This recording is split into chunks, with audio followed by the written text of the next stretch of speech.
Hello বন্ধুরা, welcome to hashtag study. আজকের এই ভিডিওটা মূলত হচ্ছে যারা ক্লাস 12-এ উঠেছো, অর্থাৎ যারা ক্লাস 11 থেকে 12-এ উঠেছো এবং যারা 2022 সালে পরীক্ষা দেবে উচ্চ মাধ্যমিক পরীক্ষা, তাদের জন্য আজকের এই ভিডিওটা। দেখো, প্রথমেই জানিয়ে রাখি যে ক্লাস 12-এ যারা এখন উঠেছো তাদের কিন্তু পড়াশোনা অর্থাৎ স্কুল কিন্তু সম্পূর্ণভাবে বন্ধ এবং তাদের ক্লাস 11-এ পরীক্ষা হয়নি এবং তারা ক্লাস 12-এ উঠে গেছো।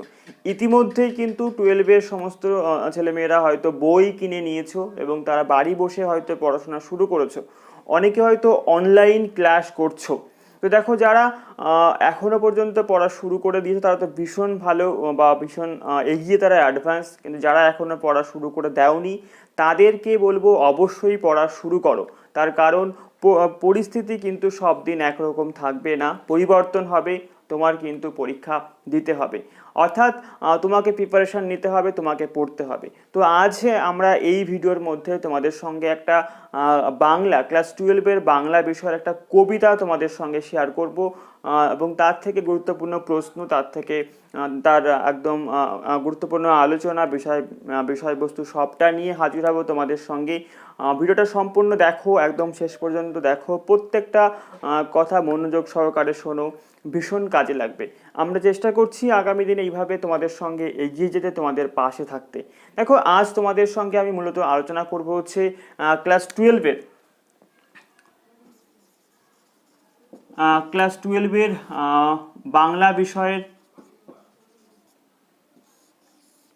বাংলা বিষয়ের কবিতা রূপ নারায়ণের কুলে।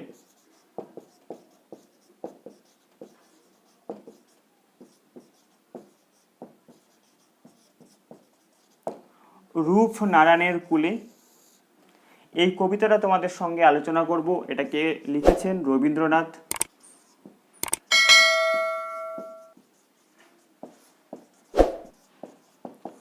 রবীন্দ্রনাথ ঠাকুরের এই কবিতাটা তোমাদের সঙ্গে সম্পূর্ণ বিস্তারিত আলোচনা করব। প্রত্যেককে বলবো যে প্রথমেই তোমরা পাঠ্য বই, অর্থাৎ তোমাদের পাঠ্য বই, স্কুল থেকে যারা যারা পাঠ্য বই সংগ্রহ করো তারা পাঠ্য বই, বা যাদের কাছে পাঠ্য বইটা তোমাদের কাছে আছে তারা অবশ্যই পাঠ্য বইটা খুলে সামনে রাখো।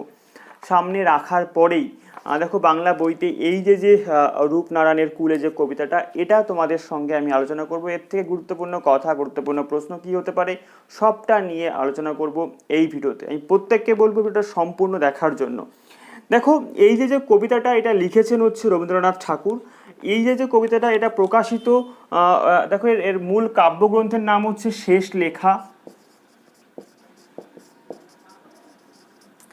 শেষ লেখা কাব্যগ্রন্থ থেকে এটা নেওয়া হয়েছে। এটা ভীষণ গুরুত্বপূর্ণ একটি কবিতা। এখানে তোমরা প্রত্যেকটা কবিতা, মানে প্রত্যেকটা লাইন তোমরা খুব সুন্দর করে বোঝার চেষ্টা করবে যে শেষ লেখা কাব্যগ্রন্থ থেকে নেওয়া হয়েছে। এটা প্রকাশিত হয়েছিল 1300, এটা মাথায় রাখবে, 1348। 1348-এ এটা প্রথম প্রকাশিত হয়। এবং এই যে শেষ লেখা কাব্যগ্রন্থ, এটা কিন্তু মানে আমাদের এই শেষ লেখা কাব্যগ্রন্থের মধ্যে এই রূপনারায়ণের কুলে কবিতাটা, এটা অনেক সময় পরীক্ষাতে আসে 11 সংখ্যক কবিতা। 11 সংখ্যক কবিতা এটা। এই পয়েন্টগুলোকে তোমাকে একটুখানি মনে রাখতে হবে এবং তারপরে আমরা এগোবো আস্তে আস্তে কবিতার ভাব সম্প্রসারণে।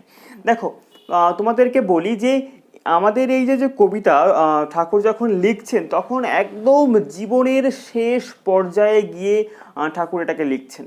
অর্থাৎ জীবনের একদম শেষ উপলব্ধিতে পৌঁছে গিয়ে রবীন্দ্রনাথ ঠাকুর এই কবিতাটা শয্যাশায়ী হয়ে, অর্থাৎ তিনি একদম বিছানা থেকে উঠতে পারছেন না, সেই সময়ের লেখা, জীবনের শেষ উপলব্ধিতে লেখা এই কবিতা রূপ নারায়ণের কুলে। দেখো, তোমাদেরকে আমি বলবো যে এই কবিতাটা আমাদের মূলত হচ্ছে আমাদের যে রূপনারায়ণ যে নদী রয়েছে আমাদের দক্ষিণবঙ্গে, তো সেই রূপনারায়ণের যে নদী, সেই নদীকে এখানে মূলত মেনশন করা হয়েছে। তোমাদেরকে একটু বোঝানোর জন্য আমি এগুলোকে সব মুছে দেব। দেখো, আমি কবিতাটা সম্পূর্ণভাবে তোমাদের একদম ঘরোয়া মনে রাখার মতো একদম ডিটেলসে বোঝানোর চেষ্টা করব, একটু অন্যরকমভাবে। এগুলো সবটাই তোমাদের মনে রাখার জন্য, আর কিছুই নয়। দেখো এই যে যেটা আমি একটা দাগ দাগ দিচ্ছি, এটাকে আমরা বলবো যে নদী। এটা হচ্ছে রূপনারায়ণের নদী, রূপনারায়ণ নদী এটা।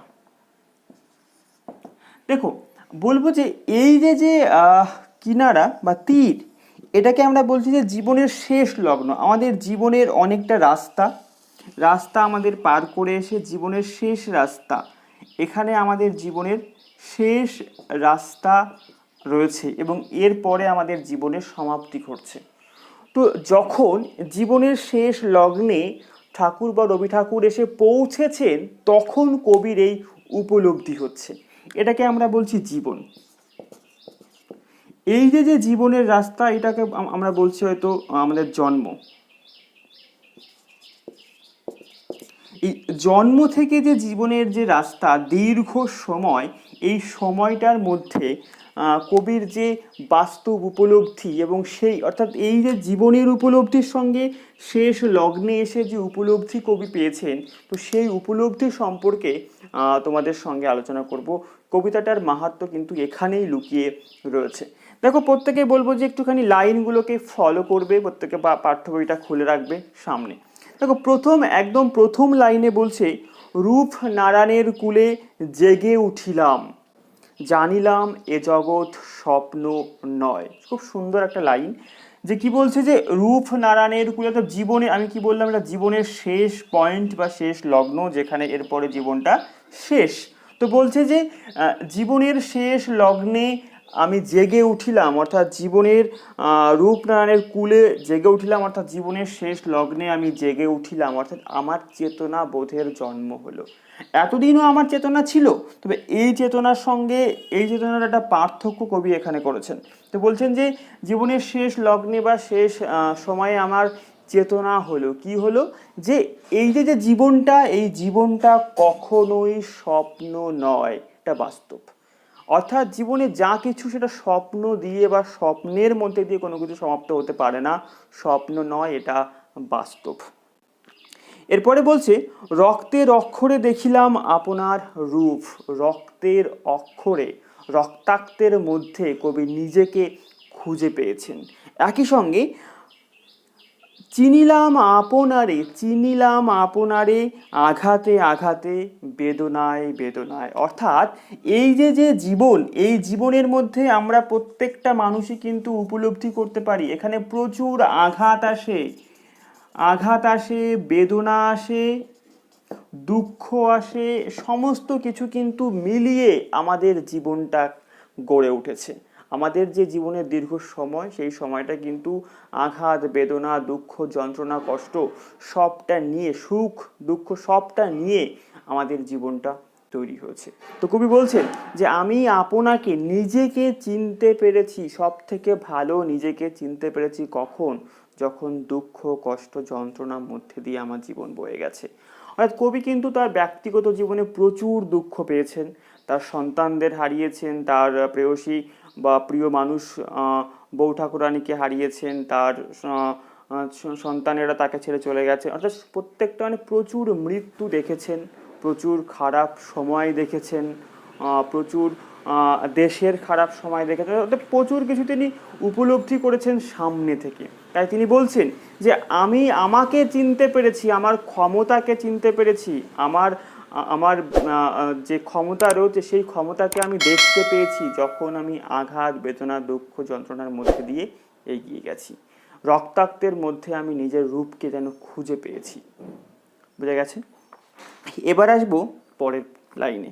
বলছে, সত্য যে কঠিন, কারণ সত্য কথা সর্বদা কঠিন, কারণ সত্যকে সামনাসামনি করতে আমরা ভয় পাই, আমরা সত্যের সামনে হতে ভয় পাই। তো বলছে সত্য একটা কঠিন, সত্য সর্বদা কিন্তু কঠিন হয়, সত্য কখনো নরম বা মমতাময়ী সবসময় হয় না, সত্যটা সবসময় কিন্তু কঠিন হয়। তো বলছে কঠিনেরে ভালোবাসিলাম, কিন্তু রবি ঠাকুর কি বলছেন যে সত্য কঠিন, আমি জানি সত্য কঠিন, সত্য একটা বিশাল বড় দুঃখ দিতে পারে, মানে সত্য সর্বদা রুষ্ট হতে পারে, তবুও আমি কঠিনকেই ভালোবেসেছি। অর্থাৎ ওই সত্য কঠিনকে আমি ভালোবেসেছি। কেন বেসেছি?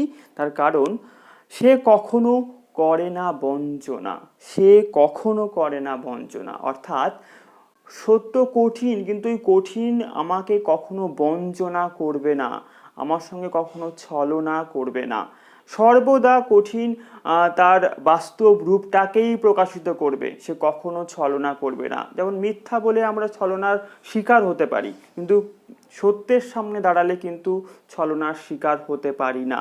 সর্বদা সত্য কথা বলে দেওয়াটা কিন্তু সব থেকে ভালো, কারণ সেই সত্য সামনে কখনো কাউকে দুঃখ দেবে না, আগামী দিনে কখনো সে দুঃখ দেবে না। সে এসে সে যে জায়গাতে আমরা সত্য কথাটাকে উপলব্ধি করব, সেই জায়গাতেই কিন্তু সেটার সমাপ্তি ঘটবে।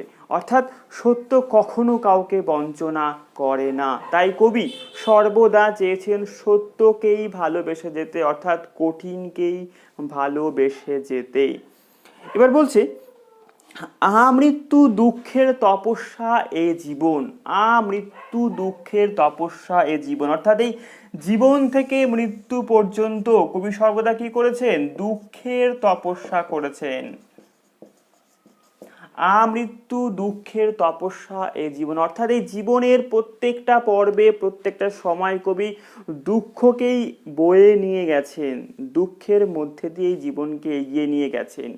তার কারণ কবি বলছেন যে আমৃত্যু দুঃখের তপস্যায় জীবন, অর্থাৎ এই দুঃখটা এমন একটা জিনিস যেটা আমরা আমৃত্যু বহন করে নিয়ে যাই, বা আমৃত্যু তার তপস্যা করে যাই আমরা, এবং জানতে এবং অজান্তে। বলতে সত্যের দারুণ মূল্য লাভ করিবারে, লাস্টের লাইনটা ভীষণ ভীষণ গুরুত্বপূর্ণ, ভীষণ একটা আক্ষরিক অর্থ রয়েছে, বা কবির শেষ উপলব্ধি এই লাইনের মধ্যে তিনি শেষ করেছেন। তো এটা বলার আগে তোমাদেরকে অবশ্যই রিকোয়েস্ট করবো, অবশ্যই ভিডিওটা প্রত্যেকের সঙ্গে শেয়ার করো, প্রত্যেকে একটা লাইক করে দাও, কমেন্ট করো তোমার বুঝতে কোথাও অসুবিধা হচ্ছে কিনা।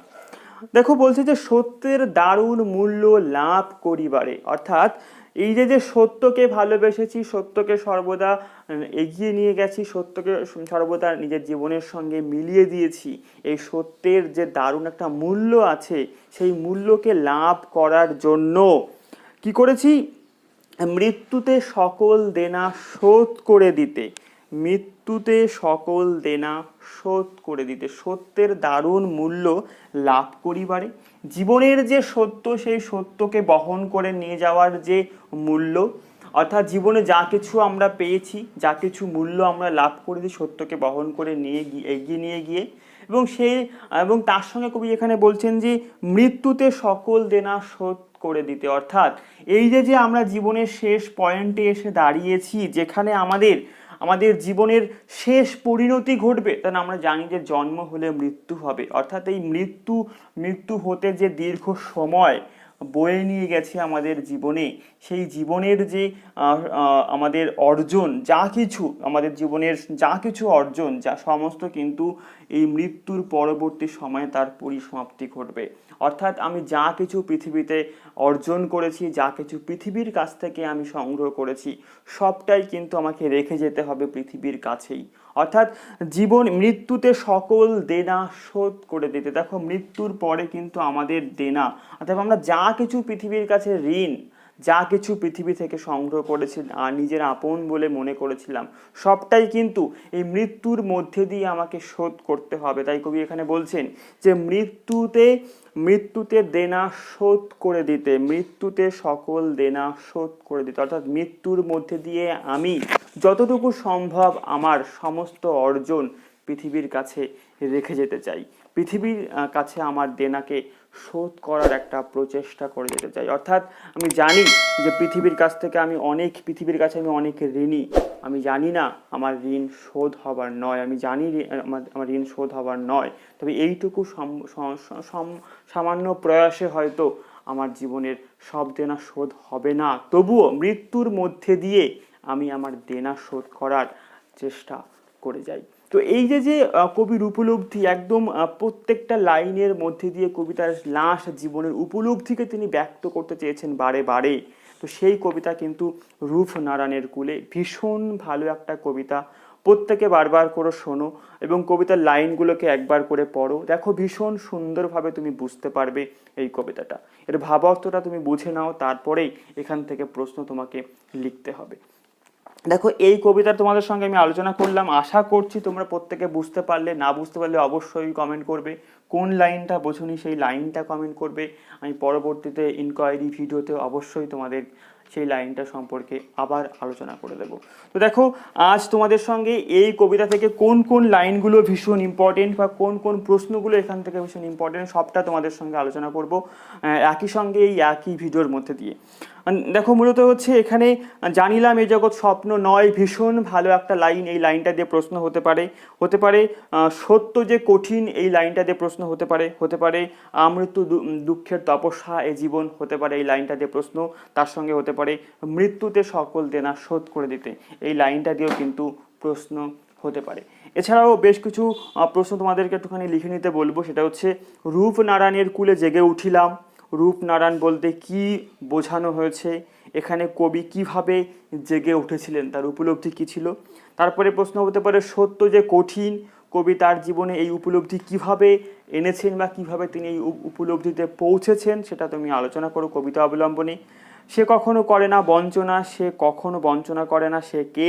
তার সঙ্গে প্রশ্ন হয়েছে কবি কিভাবে এই ভাবনায় উপনীত হয়েছেন। মৃত্যুতে সকল দেনা শোধ করে দিতে, লাইনের তাৎপর্য একদম কবিতা অবলম্বনে লেখো। তার সঙ্গে রয়েছে রূপনারায়ণের কুলে কবিতার নামকরণ সম্পর্কে তোমার অর্থাৎ নামকরণ লেখো।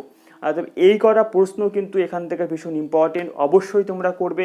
পরবর্তী একটা ভিডিওতে আমরা এই কবিতার এমসিকিউ নিয়ে একটা ভিডিও তৈরি করব, সেখান থেকে গুরুত্বপূর্ণ এমসিকিউগুলো তোমাদের সঙ্গে আলোচনা করব। ভিডিওটা সম্পূর্ণ দেখার জন্য তোমাকে অনেক অনেক ধন্যবাদ। আশা করছি তোমাদের অনেক ভালো কাজে লাগবে। আমরা আগামী দিনও এরকমভাবে প্রত্যেকটা কবিতা নিয়ে বা কবিতা গল্প নিয়ে সমস্ত বিষয় নিয়ে তোমাদের সঙ্গে আলোচনা করার চেষ্টা করব। আজকে এটুকুই, দেখা হবে আবার পরবর্তীতে আরও একটি গুরুত্বপূর্ণ ভিডিওকে সঙ্গে নিয়ে।